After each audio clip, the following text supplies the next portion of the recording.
welcome back, listeners and viewers. We're here with another episode of the Power 9 podcast. I'm your host, Aaron Eggert. Today's guest is the leader of an incredible organization focused on preparing our future generations of leaders to have the skill and competencies to live choice-filled lives. Let's do this and share the journey of my friend, Sara Dziuk. Sara, welcome to the show. Thank you. I'm so happy to be here. It'll be fun to have conversation today. Yeah, I was talking to a few people last week. So we had an event a couple weeks ago, and a couple of people came up to me and said, I love the podcast, blah, blah, blah, all that stuff. But then they're like, who do you got coming up in some future episodes? I'm like, we got a couple of really interesting ones. So Brian Johnson was the one I just recorded last week from Catapult Network. And he serves, I don't know if you met Brian, but he serves entry-level employees that are going into the workforce that are just out of college to help them find jobs. And you are just taking one departure from that, maybe just a little bit earlier at the high school, even maybe middle school level of serving those kids. And, I don't want to take up a ton of airtime here, but I've gotten to know you over the past year. We were introduced by a mutual friend, Justin Cox, and you recruited me to the board. And that was one of the things that I, wanted to align so well with who I am. But I've gotten to know you and your style and the Junior Achievement North as a whole. And I'm like, we got to get this woman on the podcast. Like, this is we are missing the boat here with not having you on. So this is a great opportunity for me to just throw a spotlight on you for a change. I love that. Thank you. I appreciate that. I am not always a person that loves to talk about myself, but I do love to talk about the work that I do. I have so much energy and passion for what's happening in the community. So I'm glad to talk today. Good. Well, we are going to make you talk about yourself, whether you like it or not. And then in tandem with that, you can talk about JA. But so, I was doing, so I don't think it's any surprise. I have people sign, I make you waste 15 minutes of your life to do a prep form that I literally look over for about 5 minutes and just kind of get my head level set. But I guess I didn't, go back to when I first met you. I guess I didn't realize you're from the southern Minnesota, kind of southern Minnesota-ish. So you grew up in New Ulm, huh? Yes. Yes, Yeah. I did. So born and raised in New Ulm. My mom was an elementary school teacher. My dad was an entrepreneur and did a variety of different jobs growing up. So had the pleasure of being in a small town, a small community, really close-knit community growing up, which was great. What was your family dynamics growing up? So mom, dad, I have a younger sister. She's about 4 years younger than me, and a younger brother that's 8 years younger than me. So I was that typical oldest child, the competitive, ambitious, overachiever that the younger two always sort of had to follow behind. And just an incredible family unit. Because of the work that my parents did, we had an opportunity to just know a lot of people in the community, be pretty connected in an education space and in a community space, which really helped shape what the childhood that I had and who I am, was that exposure to broader community in a smaller town. If I were to ask your brother and sister if they share in that same kind of perspective of like maybe you were a little type A and had to kind of carve that path a little bit, would they agree with that statement?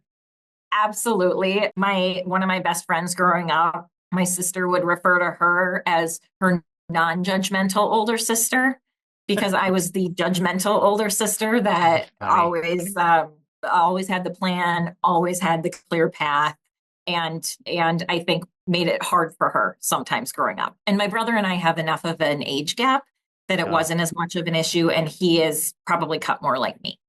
Yeah. Yeah. To where there was a little, and I think with 3 kids in a family sometimes, and I don't want to go down a rabbit hole in this, but I do think like there are some of those dynamics in like what the typical first child, typical middle child, typical last child have as far as like traits and things like that. But I also think like the age range in between those can sometimes have an effect on that. And so what is that age range between you and the youngest, your brother? So there's 8 years between that's a healthy my brother enough, and myself.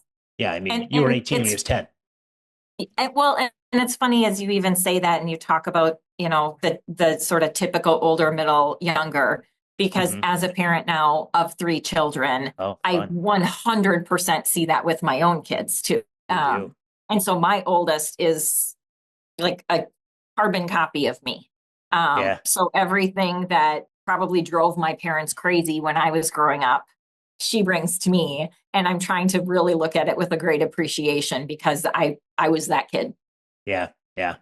Which is that's got to be fascinating too, to have a relatively the same family dynamics and things like that, and now be I guess the mother of the family, right? To be able to look at that through a different lens, that just has to be fascinating. Plus, not to mention the work that you do every single day, right? Like we're going to talk about that, but like you're just surrounded by and serving kids.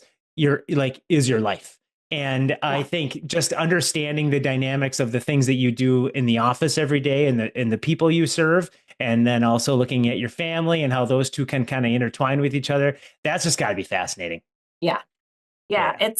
It's a lot. And I would say now as a parent of three interesting, challenging, awesome kids, I also have such a much greater appreciation for my mom and what she Mm-hmm. Yeah, navigated well with the said. three of us, and being a teacher, which is often often a thankless job. And so I feel like so I look at and have so much more gratitude for what she did and how she was for me when I was growing up. Yeah. All right. So you got to be what you. I got to believe you're a great student. Like, right, like wired that way, and you don't get to where you are without being well educated and stuff. So were you pretty disciplined and a good student as you were growing up? Yes. Yeah. Yeah. Absolutely. Yeah. I put a lot of pressure on myself through my whole life. I've put a lot of pressure on myself. I'm a really driven person. I am a competitive person. So I do always want to do my best, but I also want to be the best. And so Mhm. that definitely was a theme throughout my childhood and throughout, my education, was making sure that I had really strong grades. I was always thinking ahead to what would it take to get into college? What will it take to have this kind of job? And so I always drove towards that no matter what age I was, both academically in the traditional school environment, but also when I think about the extracurricular activities that I was part of and the level of engagement that I had growing up. I mean, if there was an academic club, if there was an extracurricular activity, I I was in it, right? It Yeah. was mock Yeah. trial and math league and student council and theater and all the things, so that I could really gain a lot of experiences and be a contributing member of the school community. And then I also did a lot of volunteerism and took on a lot of leadership roles growing up. So I'm just wired that way. I have been forever, and it absolutely showed up very early on for me. Yeah, and you have an interesting family dynamic, right? Of a entrepreneur and then a teacher. You can't talk about like two almost like more polarizingly different experiences for jobs, right? And then what dynamic did that play in a role of you being so taking school so serious and like that forward think? I mean, I just look at myself when I was in high school. I didn't know what tomorrow brought, much less, preparing for college. And I just felt like I was just almost like going through the motions where, you're taking like a precision strategic approach to it at a pretty young age. Where the Yeah. hell does that come from? Yeah, I mean, that's so interesting to reflect on because neither of my parents are necessarily like that, or were driving that in me, or were trying to create this uber ambitious, she's got a plan for the next 15 Hmm. years sort of a person. But I think about my mom, and I think about a 42-year career in public education, and what I was exposed to with her as a teacher, the many rewards and challenges of that. Hmm. And I do see my connection to community and to volunteerism and a passion for education early on was absolutely because of what I was exposed to with my Hmm. mom. And then my dad was an entrepreneur and was also just worked a lot of odd jobs. And so changed jobs every couple of years, doing something a little different, using different talents and different skills. And and so I learned things from that too, right? And I learned Hmm. his style and sort of that entrepreneurial spirit. But what I also sort of saw through that was a level of instability that I realized I did not want to have as I would be an adult. I didn't want to go between jobs. I didn't want to. It created a level of uncertainty for my family at times, and Hmm. financially for my family at times. And so I also look back and I know that I saw what it meant to be a child of a teacher, and I saw what it meant to be a child of an entrepreneur and somebody where, change was constant. And I do think that shaped me into somebody that became very driven, very goal oriented and focused, because I knew I wanted to love what I do, be passionate about what I do, but also create a sense of opportunity and stability for my life post high school. Yeah. So well thought out. I mean, just like, Yeah. yeah, you're just taking I mean, I can imagine just that those wheels turning and it's such a polarizingly different approach than how I handled things, which, at the end of the day, we all have our path. And, when you're 18 years old, you just don't know what the future brings anyway. But I just think that calculated approach is just, I don't know, it's fascinating. We could do a whole podcast episode just on that, right? The Right. psychology of all that. Okay, so I got to imagine then that because you're in high school and you're thinking about college and like every step of the way, probably from ninth grade on, even probably before that, you're thinking of preparing yourself for that next secondary education. How was that thought process and the decision making process of where you're going to go for your undergrad? So I always knew that I was going to pursue an undergrad degree and go to a Bachelor of Arts institution. I started when I turned 14. That was when I could take my first part-time job. So I started working at the public library after school when I was 14 and putting all my earnings away, which was like $3.75 an hour or something crazy at that time. And I put it all away because I knew I wanted to go to college. And so I was thoughtful through high school about saving money, thinking about my grades, thinking about academics and positioning myself for college. But when it came to college, I never really thought about the options. There was only one option for me, and it was to go to Gustavus because that's where my mom went. And Right. so it was one of those times where you do what you know or what you've been exposed to or what you're familiar with. And Yeah. my dad had gone to Hamlin but didn't finish at Hamlin, and my mom had gone to Gustavus and had her elementary ed degree from Gustavus. And because it was close to New Ulm and it felt comfortable and I had been exposed to it and seen it for much of my life, growing up Lutheran as well. And so Gustavus was for me the only place that I applied, the only place that I was interested in going. And that's where I earned my bachelor's in management.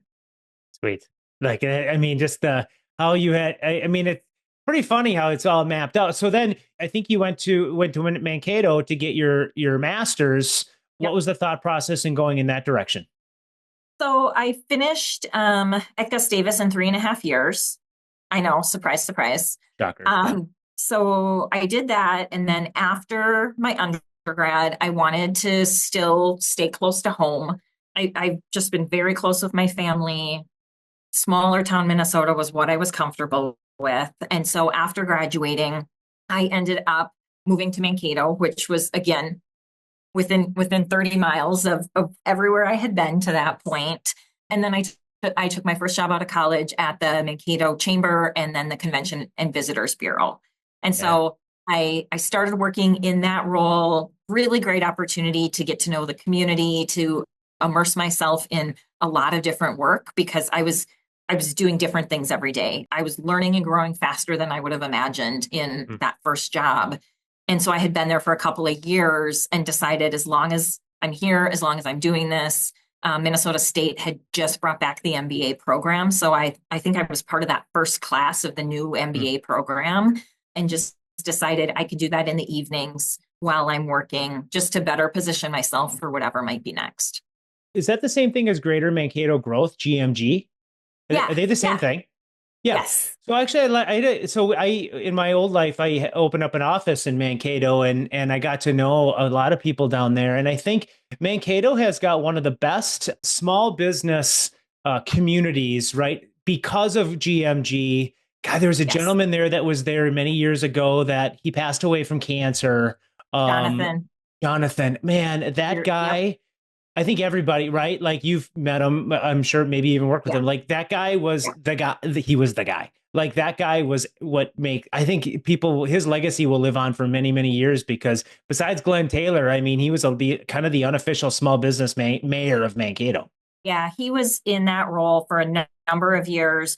We overlapped just a little bit as I was Yeah. leaving that community. But what he did with Greater Mankato Growth and the position of that community and that business community is really awesome. It was, Yeah. and so for me, it was a great experience to be there. So before it was Greater Mankato Growth, it was the Chamber and it was the Convention and Visitors Bureau. And so I had the chance to dabble a little bit in both sides of that organization, but really led on the tourism side. Lots of, thinking about people coming to the community, and really it's a really strong sports community.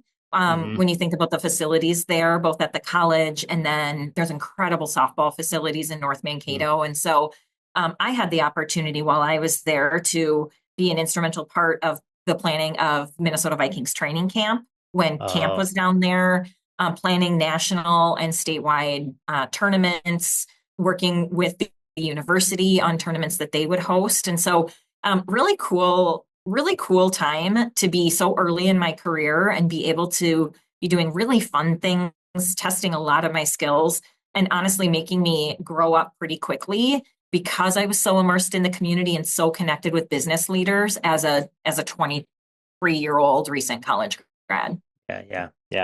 All right, let's take a quick break here. I want to get into some of the career stuff because I think from there you kind of propelled into a little bit of the corporate side, and I don't want to do too much foreshadowing, but I think that was maybe not the right fit for you, which allowed you to kind of blossom into where you are now. So let's we'll dive into that here in a couple of minutes. Let's listen to a few of our community supporters. We'll be right back here with Sara. Barton, Walter & Cryer CPAs and Business Advisors is a full-service CPA firm providing premier accounting, tax, and consulting services to a wide variety of middle market and small businesses, primarily throughout the Twin Cities Metro and Upper Midwest.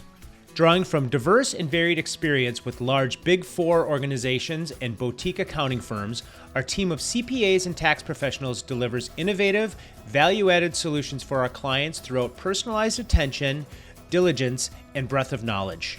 From day one, we've built long-lasting relationships with our clients based on mutual trust and dedication to growth and long-term financial success. Our approach is client-centered. We make your goals our goals and deliver unparalleled service and support that exceeds expectations every time. Find out more at bwkaccounting.com.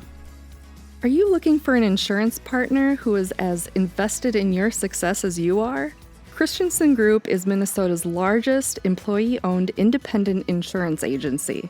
Since 1952, we've been connecting businesses and individuals with tailored expertise and solutions to manage risk and protect what matters most. Ready to get ahead of your risk? Call Christensen Group today at 952-653-1000. Christensen Group Insurance, because better tomorrows start with thoughtful todays. United Healthcare is dedicated to helping people live healthier lives and making the health system work better for everyone by simplifying the healthcare experience, meeting consumer health and wellness needs, and sustaining trusted relationships with care providers. UHC is continually focused on building a modern, high-performing health system via improved access, affordability, outcomes, and experiences. With a network of over 1.6 million physicians and healthcare professionals and over 6,000 hospitals, United Healthcare is dedicated to connecting employers and their employees to better health by offering quality benefits designed for affordability.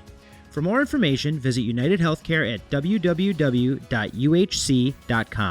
United Healthcare, helping people live healthier lives. Tradition Capital Bank is a local bank that has the products and capabilities to service middle-market companies, nonprofits, and their owners, employees, and families by offering a high-touch approach paired with customizable solutions. Think of them as your nimble ally serving with generosity, care, and precision. Tradition starts with the assumption that there's always more to learn, try, and discover, aiming to find the best yes for whomever they have the privilege of working beside. From a foundation of trust, Tradition takes disciplined, smart risks to help people grow beyond what they even thought possible. Tradition Capital Bank is the second largest privately owned bank headquartered in the Twin Cities, and with locations in Edina, Wayzata, and North Oaks, Minnesota, alongside their office in Scottsdale, Arizona, Tradition Capital Bank is committed to big bank offerings with a small bank ethos.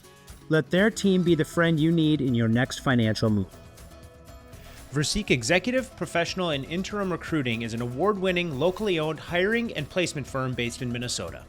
With specialized practice areas across our 3 divisions, Verseek delivers a tailored experience to a wide range of industries. What sets us apart is our team of recruiters, seasoned professionals who have worked in the very fields they now hire for, providing unmatched industry insight and connections. Verseek believes that people are more than just resumes, they are transformative, unlocking the potential for organizational growth and success. Now let's find your people together. Learn more about Verseek at versique.com. When you think of a typical CPA firm, you probably think of tax planning. Well, that just scratches the surface of what Boulay offers their clients. By providing smart, in-depth thinking from experts in accounting, audit, tax, and business consulting, they know what it takes to achieve financial success. Whether it's protecting your business, building your wealth, or securing your future, you can count on Boulay to go beyond addressing just financial matters and providing you with tailor-made, workable solutions. Learn about all they have to offer at bouleygroup.com. Boulay, helping you get there. All right, we're back with Sara Dziuk.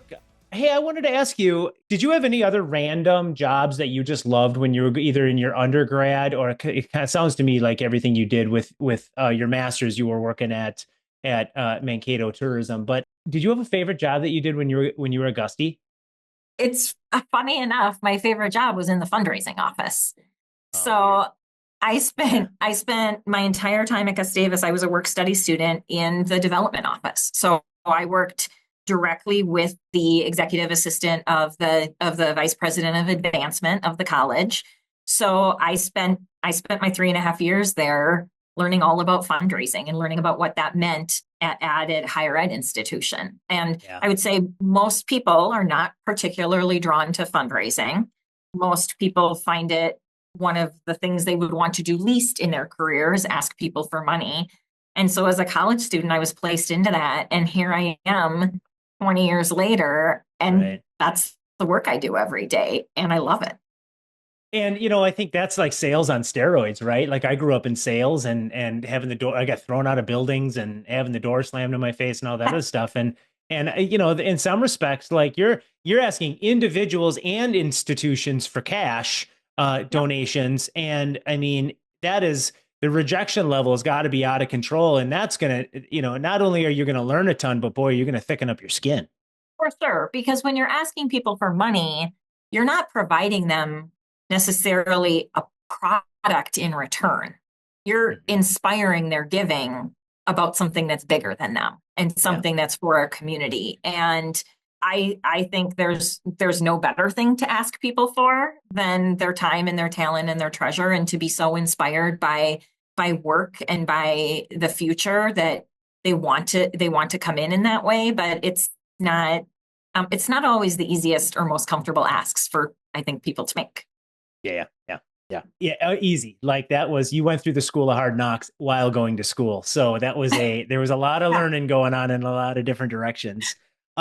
Okay. So that you eventually ended up leaving Mankato. What was your first job as you went out into the business world?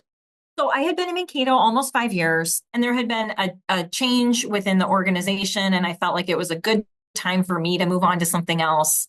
I had gained a lot of skills, but I really always had a vision of myself being in a corporate space, right? Growing up, going to college, I went for business management thinking I do want to work in a bigger organization. I do want to have an opportunity someday to climb a corporate ladder and to make a bigger impact on an organization. And so I felt like leaving that more nonprofit space and community space and going to something that would let me test my corporate chops a little bit would be the right move. So I moved at that point to the Twin Cities, lived in Apple Valley, and worked at Northwest Airlines.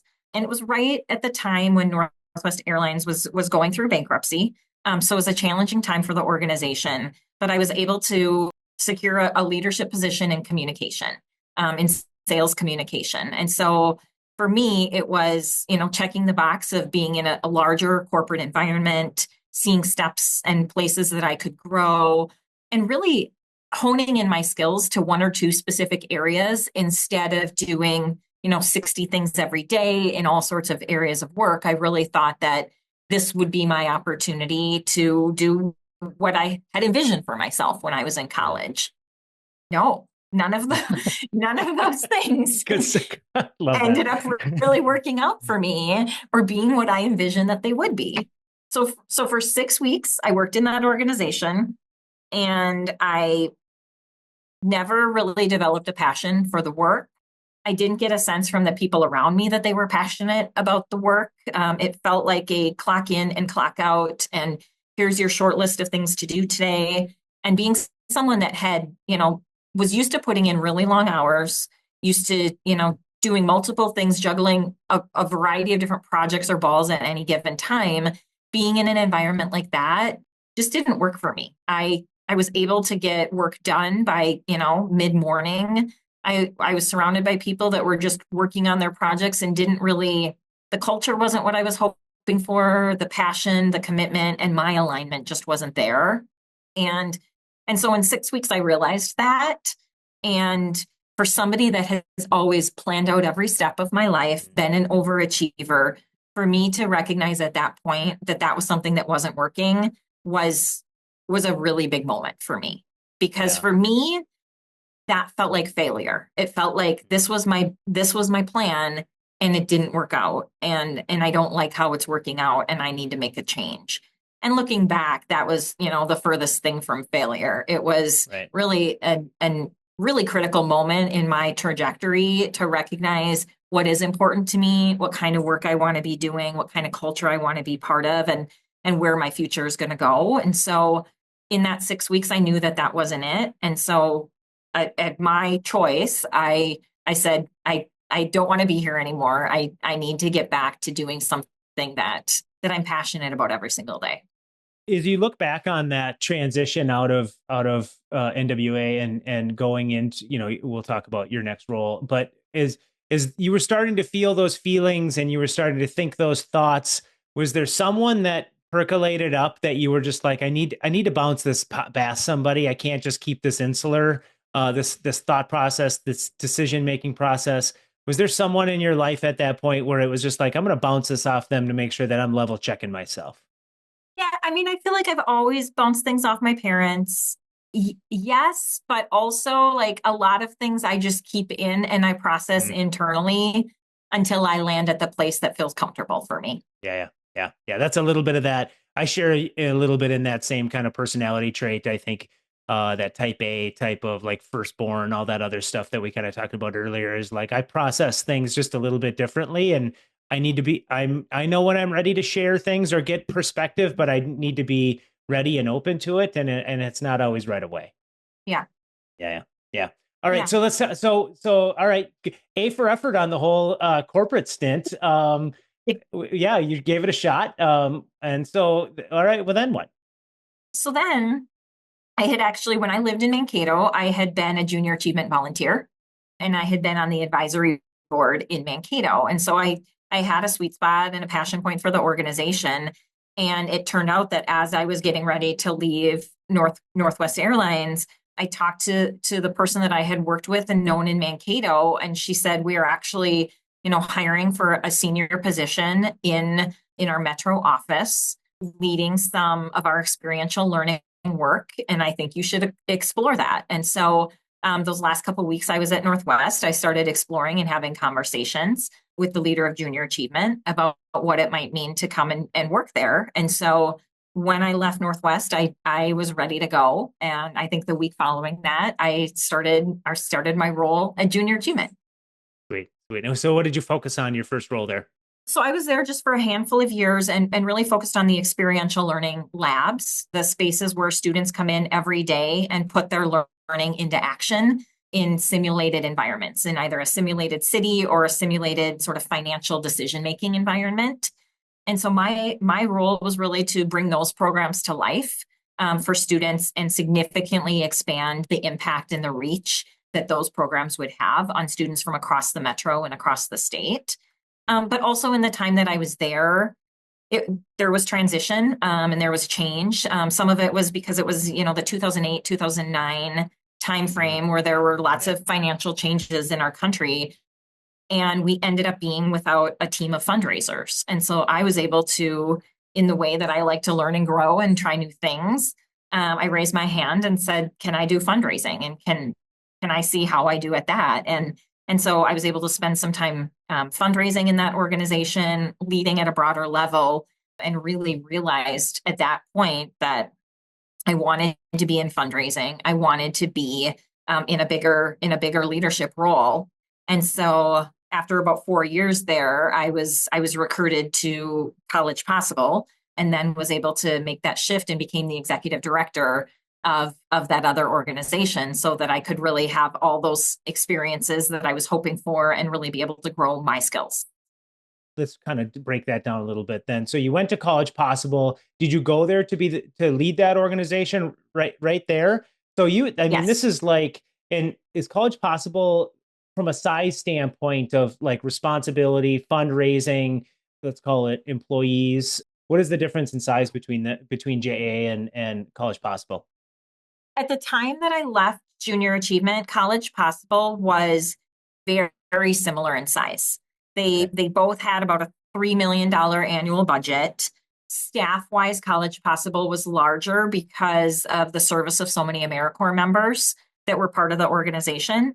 So I left to lead an organization that was a pretty comparable size, larger team, and following the founder of an organization. So Jim McCorkle had founded the organization about 10 years prior, had built it up in Minnesota, and was at the point of expanding it nationally. And so I was hired to replace him locally to lead the work in Minnesota, so that he could pursue that national expansion. So really interesting place to be younger than 30 years old, following a successful founder of an organization, not having been an executive director before myself. There was a lot going into that. A young white woman from southern Minnesota, right? There were just so many pieces of that was a really interesting transition for me, and an incredible opportunity, because when you talk about growing skills and learning, it was a crash course for me. In a lot of ways. It was great. Do you look back on one situation that it helped even shape your trajectory of like to the path where you are now, of like, oh wow, this is real. Like there's a lot of responsibility here. Do you remember anything from your days at College Possible where it just kind of was like, I'm sure you're shaking your head like there's multiples, but so I'm assuming you're trying to figure out which one it is. But yeah, I mean, I just think like experiences shape who you are, right? And I just feel like it'd be interesting to hear one of those. Yeah, I mean, I look back at, points of my life throughout my whole life, and I'm like, I can't believe I did that. I can't believe I said that. How young was I? How immature was I, right? Like I have those moments through my whole life. Probably still look back on last week and regret, the things that I said or did.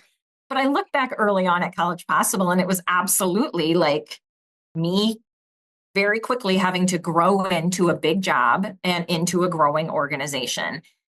And what I do remember is my first couple of years there, I didn't have the confidence to stand on my own in that, because I was following a really successful founder who was still in the organization. He was down the hall from me. So it was this constant pressure of, am I enough? Is what I'm doing enough? Am I the right person for this organization? So lots of doubt and lots of second guessing myself, and sort of not really owning my leadership or the skills that I had. And I do remember being part of a women's circle a couple years in, and we were all pretty vulnerable about where we were at in our careers and what was holding us back. And I really had that aha moment that I had been trying so hard to fill the shoes of the founder that I never really found my own footing. And I never really found my own voice in leadership. And I really never created my own perspective or challenged myself to do things differently or even think about doing things better. And so I think about that moment and how pivotal that was for me to just recognize that I was trying so hard to fill somebody else's shoes that I wasn't rocking my own shoes. And so from that point on, I really, really thought about, what do I want to do in this situation? Because I bring different skills and different perspective, but different isn't bad. Different can be great, and different can open up so many new doors for people and for the organization. And so I do think to that moment and recognize that my career and my leadership changed a lot after that, when I really started to own more of the authentic me. So I just soft tossed you that one, and you just crushed that one out of the park, because I was hoping to get something like that, but that is way more than I like. I just think that there's a leadership lesson just in for so many people that are listening to this / watching this, that they can glean from that I think that just people are smart, right? Like whether they be the people that work with you, or the people that you serve, or your fundraiser, the people you're fundraising from, or donors, I mean, and all that stuff, like they sniff that stuff out, and they smell inauthenticity like it is a skunk. And I think once you are able to kind of shed that facade and just kind of show your true colors, is that some of the decision making of going back to JA then was like, okay, this is a great opportunity to go back to my, I'm using air quotes here, roots a little bit of an organization you felt really passionate about, but yet now it's time for me to just put my own stamp on something and then lean into myself. Yeah, I mean, so the 10 years that I was at College Possible, I grew leaps and bounds. Yeah. And I loved every minute of it. And I would say I grew professionally, but personally, that was, a really formative 10 years of my life. That's when, I got married, settled into life, had 3 children. There was just change all around me. And by the time I was ready to go from College Possible, I had felt like I had really grown the organization. By the end of my time there, I was part of the national organization, thinking about fundraising and marketing nationally. But I really felt like I was ready for the next thing. I was ready to be a CEO. I was ready to have a board of directors that I reported directly to, and to really make decisions for an organization and cast that vision and strategy. And I knew I wanted to go back to junior achievement. When I left 10 years prior, I knew I wanted to go back to junior achievement when the time would be right. And I actually told the national organization, I will be back. I love this organization. I want to do this work. I see great opportunities to strengthen the work that's being done. And when I'm ready, and when you're ready, I'll be back to do that. So the CEO had been retiring. It was 2020, the beginning of 2020. When I started that interview process and was looking at coming back to the organization. And midway through 2020, when everything was closed around me and education looked totally different and volunteers were working at home, I mean, all the core pieces of the work that we're doing, that's when I came back to the organization. Right. Well, baptism by fire a little bit, right? Like just jump right in. Yeah. Yeah. So I mean, you've been there less than 5 years, really, in essence, then. And boy, the impact that you've had on that organization. One of the questions I was going to ask is how you got recruited, but now that you answered that question for me around the transition of the CEO to you, I I'll be full disclosure. Like, I think I didn't have, I know junior achievement. I knew of junior achievement, but I just didn't know what it was, and I didn't know the impact that it had and things like that. And I mean, I think as I've started to peel back layers of the onion and started to look at all the programs that you put on, obviously the people that you serve, the people that are donating, being donors to junior achievement, the depth of your board, and I mean, there's a lot going on here. And I would say that this is like bigger than a small business, but smaller than corporate, just because of all the dynamics that are played in it. And you have to be a strong leader to be put in that position. And I think there's a lot, you should be proud of the fact that you may have had that 10 years that you had to kind of skin your knees a few times and things like that, but it earned you the right to be able to serve in the right manner. And it's clear that your passion is showing up. I really appreciate that. Thank you. And it's been a ride. I mean, coming back to junior achievement during COVID and navigating these last almost 5 years, in some ways, I don't even recognize the organization from when I came on. Right. And so we had such a strong foundation. Junior Achievement's been around for 100 years. We've been around in the Twin Cities for 75 years. So there's this really strong foundation and core of support and programming, but there's also this really incredible opportunity in front of us to continue to be innovative and relevant in education. And I mean, COVID forced that. COVID forced that on every organization in an education space. And so we've made a lot of changes. We've really focused in on how we leverage volunteers to share their passions, their journeys, their skills with students. We've really developed stronger partnerships with schools around how we can be part of a development journey for young people and give them exposure so that they can live choice-filled lives. We've raised a lot more money. We've let go of some programs. We've grown some programs. Lots of significant changes here. And it's funny because every year when I'm talking to donors or prospective board members, I say, there's no better time to be part of this organization. There's no more exciting time. And I've been saying that now for 5 years. And that's pretty great to continue to feel like I can say that. And I believe it even more than I did last year. Yeah. I mean, I don't want to talk about anything I'd see on board meetings or anything like that, the details, but I think just your visionary style, I think the way that you're constantly kind of pushing, the experience for the people that you serve, the young people that you serve. And I think, that's true visionary, and people show up in a lot of different ways from a visionary standpoint. Now, I think there's people that are listening to this that are like, I know of junior achievement, but I don't know what junior achievement does. Now, I'm going to challenge you a little bit, because you could go on and do your elevator speech and you'd crush that. I know you would. Now, I also think that you're probably going to have layers of things because you do so many different things and you serve people in so many different ways. So here's my challenge is I believe the human brain can only really think about one thing and put a dotted or a direct line from one thing to one thing. And so when people are thinking about junior achievement, what do you want them to think? That we are exposing the next generation to careers, industries, opportunities to be leaders and to live choice-filled lives. We want every student that we are working with to finish our programs and feel like they know about a career they didn't know about before. They have confidence in themselves and in their path to get there. That they've seen someone from the community that looks like them or doesn't look like them, that they learned something new about and are intrigued by a path that they could go down. So for us, it's all about the next generation, and it's all about students living choice-filled lives.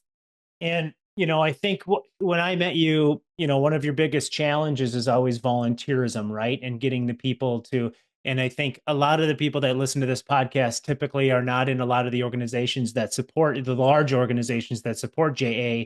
And maybe there's a strategic part on your part of the dotted line that I have to in my passion for small business. And so I would like to partner with you on trying to get more volunteers to come in from a small business perspective and see firsthand, like I did, the young faces that are flying into that building, They are not walking, they are sprinting, and they are flying up those stairs, skipping the elevator and everything. So So what is what are a couple of volunteer opportunities that if someone was so compelled to want to give back, or their organization to give back, what are some things that they can do? Yes, we need volunteers. We need volunteers for all of our programs. In our learning labs, we've got students here every day. We've got a couple hundred students that come to these experiential learning labs every day, and we need mentors that can help guide them through their day. So it's a 4-hour commitment. You can do it as an individual, or you can do it as a team building opportunity. And it's really just experiencing the passion, the organized chaos, the fun, and the learning that happens in a day, being right there with students as a mentor and as a role model and a supporter. And then we've got, entrepreneurs and small business, large business volunteers that also want to talk to students about their career journey, that want to coach students around decision-making that they're doing for themselves. That want to expose students to new challenges and new paths and help them gain skills and competencies.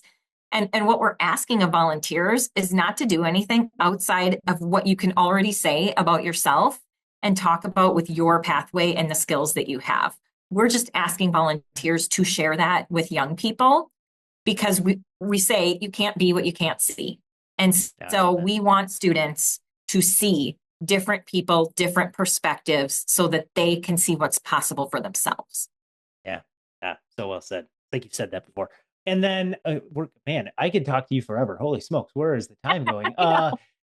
We still got 9 questions. One of the things that I've been exposed to with you is, again, you have a lot of ideas, and there's a lot of things that I think with a board as big as you have, and so many different voices at the table, you got to kind of set things in motion and let it percolate for a little bit before, and then some are going to bubble to the top and some of them are going to go by the wayside.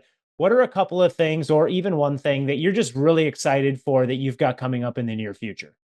A great question. You do know me well enough to know I move really fast. I get Oh, yeah. excited about big things.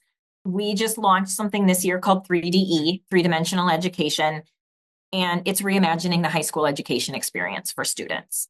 We've launched it in 2 St. Paul schools. We're going to be scaling it in St. Paul, ideally in Minneapolis and some other surrounding communities. And it's bringing real world cases into the classroom so that students can connect what they're learning in the classroom with companies, challenges, problems to be solved in our community. And they are digging into their education in a way that's different than their traditional coursework. They're still doing their traditional coursework, but they're digging in a really relevant, innovative way. And they're also gaining core competencies and skills that anyone is going to need. They're going to be transferable in their lives to whatever they do next. And we want to instill those in students.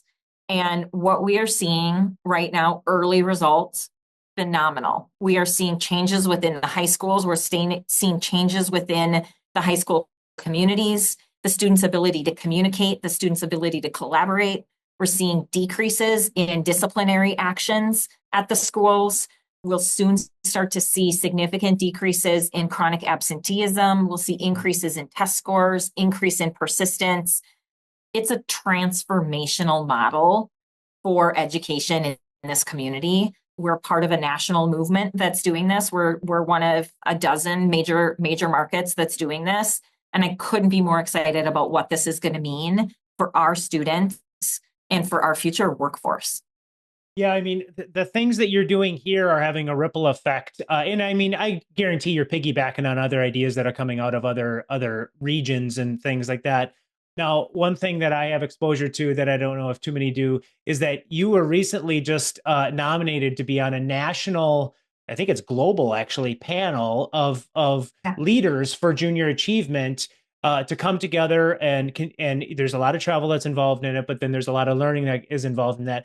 And the level of prestige that goes along with this is insane. I mean, I think you're basically representing the United States, right? Of all these different countries. That is, can we just say that is bonkers to me? Like I read that, I think I had a hard time like even processing what this meant. So I'm just going to have you say it to me, just like we're on a Zoom call, like a couple pals. So, but we just get a couple thousand people listening. So share what that is. So Junior Achievement is part of a worldwide organization, right? We've got 200 plus junior achievement areas across the world. And so there's a new program called the LEAD program, Leadership Exchange and Development. And they've identified 6 leaders from different parts of the world to be in this cohort, to come together, to share best practices from our regions and to learn from each other. So I will be representing the United States, and I will be joining 5 other incredible leaders from across the world for regular connection and communication. I'll actually be hosting one of those leaders this spring or summer in Minnesota, where they will have a chance to shadow and see what's happening in our community. And then in the fall, I'll be traveling to Egypt and to Bahrain to shadow other leaders. And then I will be going to Brazil for a global leadership conference where we'll all come together. A really incredible opportunity for me to expand my horizons and gain new experiences, to be able to be part of something that's bigger than just this organization here in this community, to learn from others, to make our organization better, and to be part of a solution for junior achievement across the world is a pretty big honor and really exciting opportunity for me. Yeah, it's just bonkers. I mean, just the things that you'll be able to learn at a global level and be able to bring back here and vice versa, I just think is a gift. So congratulations. That's huge. I'm not surprised, only because I get to see a lot of things firsthand, but I think people that are listening to this should like snoop into that a little bit more, because there's a lot of prestige that goes along with that. All right, we got to move to 9 questions. The one thing I want to ask you, like, you can't do all this stuff and be a complete badass without having some support at home. Tell me a little bit about your family. So I married my husband, Mark, and I have been married for 16 years. A couple of years ago, when I was getting deeper into this job, he left his corporate job to stay home and make sure our household is running smoothly so that I can maximize the work that I do and the impact that I can have. So I am blessed with a really, really incredible and supportive partner and spouse in that. And then I have 3 children. I have a 7th grade daughter who is wired exactly like me in all the ways, good or bad. So that's been fun. I have an 11-year-old son who is in his last year of elementary school. And then I have a 5-year-old daughter who just started kindergarten. So we have a very busy house. We also have a new puppy. So very busy house. We're going all the time. We're at very different stages with each of our kids. So it's been, and that's part of why my husband, Mark, is so incredible to just make sure that our family has what we need and that our household is running smoothly so that I can do this work. Our kids are getting absolutely everything that they need and then some. Yeah, well said. Love it. All right, let's take a break. Again, could talk to you forever, so we got to put a pin in this. Let's take a break. We're going to come back here with 9 questions with Sara, and then we're going to wrap this sucker up. Are you a local business owner looking to take your enterprise to the next level? Look no further than Security Bank and Trust Company, your partner in growth. Our dedicated team of smart, experienced bankers understand the unique challenges and opportunities facing businesses like yours. With personalized financial solutions and expert advice, we're here to help you succeed every step of the way. From tailored business loans to cutting-edge digital banking services, Security Bank and Trust is committed to your success. Experience the difference a local bank can make. Visit us today at any of our convenient locations or online at security-banks.com. Security Bank and Trust, growing together. Leading a growing organization means knowing when to bring in strategic expertise. At All-in-One Accounting, we understand that your financial needs evolve as you scale. We're more than just accountants, we're trusted partners who align our expertise with your vision, driving sustainable growth through expert financial leadership. From day-to-day bookkeeping to high-level strategy, we help you grow profitability, protect your assets, and amplify your impact. Consider us your partner for both immediate financial clarity and long-term strategic success. Connect with us at allinoneaccounting.com. Kaisa Wealth Management treats each client like a member of the family. Acting as your personal CFO, we are fiercely devoted to your financial prosperity. At Kaisa, our wealth strategies are aligned with your core values, creating a wealth plan centered around legacies you wish to create. This is our Kaisa commitment. Our wealth strategies are dynamic and tailor-made for your long-term goals because as a fee-only investment firm, excellence in service is not just a promise, it's our baseline. Whether it's selling a business, planning succession, creating a legacy, navigating life challenges like death or divorce, supporting executives on the move, planning retirement, or preserving family wealth, we are here for you. Find out how we can help to simplify your wealth at kaisawealth.com.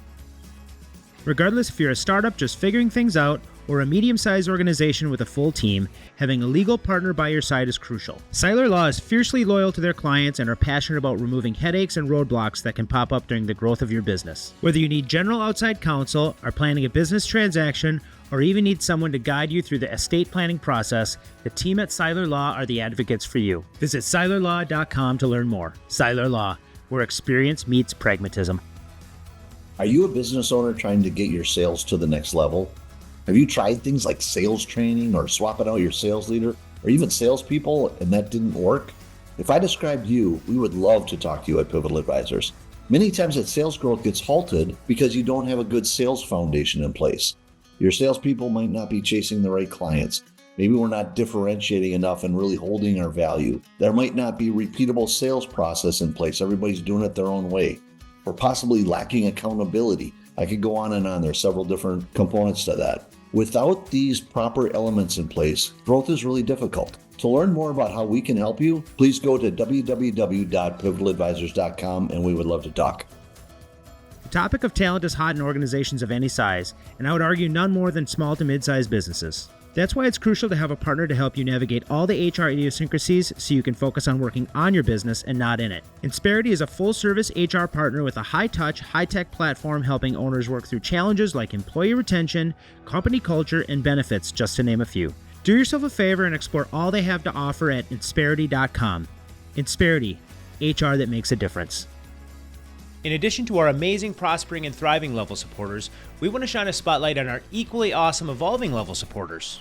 Alliant, Bauer Design Build, Beyond Design, Cox Insurance, EOS, specifically Justin Cox, Tom Holleran, and Mike Jones, Madeira Partners, Modern Foundation, and Sales Homie, All of the Coalition 9 community supporters can be found on our website at coalition9.com/community-supporters, or you can find the tab at the top. All right, we're back with Sara with 9 questions. Sara, let's dig in. Please share with me, do you have any idea what I'm about to ask you? No, and it makes me a little nervous. I'm not an on-the-spot person. I like that. Good. That's why I do it. All right.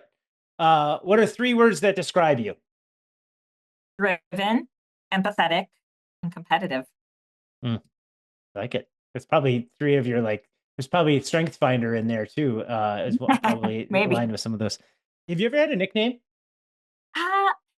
In high school, I started this. My friend's name was Marissa, so we called her Marzi, and I was Sarzi. That was very short-lived, just a high school. My high school friends will still call me Sarzi, but no nicknames otherwise. All right. What do you actually enjoy spending money on? Oh, spending money on? Yeah. I don't spend a lot of money. I think just the way that I grew up, I'm a very conservative person. I would say I do enjoy shopping for clothing for myself, maybe a little bit more than I should. And I really love travel. And so, if I was going to direct my money places, it would be clothing and it would be travel. But most of it, honestly, goes into the bank for future. Yeah. All right. Probably smart. Yeah. You don't need to be blowing money on a bunch of clothes, but you could be traveling. Let's just say that. Describe for me your perfect meal. I would say the piece that it has to have is a molten chocolate cake at the end of the meal. That's my one criteria. Everyone that knows me knows that I will look at the dessert menu first to see if that is there. I will not share that dessert. So whatever the meal is has to be followed by that. But I typically tend to go towards either a filet or pasta or some pizza. Ooh, yeah, I love it. Good. I like the molten chocolate cake thing. I like how you reverse engineered that question. Nice. Very well. What is one guilty pleasure that you'd love to indulge in? It's funny. I don't think I have strange things that I like to do a lot, but not necessarily. I wouldn't necessarily say they're guilty pleasures, but I would say one thing that I will always do is go to an escape room and master an escape room. So if you were to ask me, what I would want to do on a Friday night or what would give me a lot of joy or excitement, it would be going to an escape room. Yeah. Nice. Good. That's it. All right. We got there. I love that. I thought you were going to try and throw some kind of BS TV show at me or something like that, but I'm pumped that it was an experience. Good. I love that. I know. And that's not even a guilty pleasure. It's a very cool thing to do. But because I can't think of any others, you're going to hear about the escape room, I guess. That's fine. That's by design. That's 9 questions. Is that I just want whatever's on top of your mind. All right. So you talked about clothing and travel. Let's eliminate the clothing thing, the travel thing. What's one thing on your travel bucket list? In the United States, I would like to go to Asheville. Oh, and sweet. then if we're thinking about international travel, I have not been to Italy. And because of my love for wine and pasta, I would love to find myself in Italy. Yeah, it's just, I haven't been there, but the people that I've talked, it's on our list too. And it'll probably happen in the next 5 years, but it's just different. Like wine's different. The pasta's different. The olive oil's different. Everything's different. Yeah. I'm with you. What was your first concert? Semisonic. Oh, yeah. Closing Time. In college, I think that they sang the song Closing Time. I feel like I was in college and there were a couple of concerts that were available to the campus, and it was Semisonic and then it was Sheryl Crow. Oh, sweet. Neither were particularly impressive. Yeah. Well, Semisonic is a Minnesota band, and we all know Sheryl Crow. So those are good first concerts. Yeah. Where's your location here? Now, where is your go-to for inspiration? And we're talking location. Yeah. I mean, it could be your basement. It doesn't have to be like a destination. It just needs to be a spot. Outside, and it really could be anywhere. It could be, I need to lock myself in my damn office.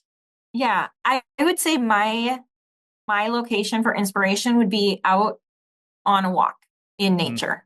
I just need the quiet, I need the peace, I need the fresh air, and I need time with my own thoughts uninterrupted. Yeah. Yeah. There's something powerful about that. I do that too on a daily basis, is go for a short walk just to I feel like it kind of unclogs things a little bit to where, not listening to anything, just kind of listening to nature and just being in your own thoughts. Good for you. That's awesome. Okay. If you could, this is ninth one. So you've already made it 8 so far. So you're almost there. If you could go on a weekend vacation with 2 people on Earth, not anyone with your family, who would they be? Honestly, I'm not a person that's often mesmerized by celebrities or influential figures. It is the people that are closest to me in my life that give me inspiration, that bring me comfort, and that I can be my authentic self and most vulnerable with. So I would honestly choose 2 of my girlfriends, one that lives in Maine, and she actually runs Junior Achievement in Maine, and one that lives right in my community that is a close neighbor and really incredible friend. And they bring me peace and comfort. And so that's who I would choose. There was no wrong answer to that, as long as you just didn't pick family members and you crushed that one. So I love it. I think actually it says a lot about people's personality and how they cherish relationships and things like that when they like yourself, that chooses someone that are close to you rather than celebrities and things like that. I think that there's probably a psychology in that we could break that all down, and it's it's all perception, right? Perception is reality. Yeah, for sure.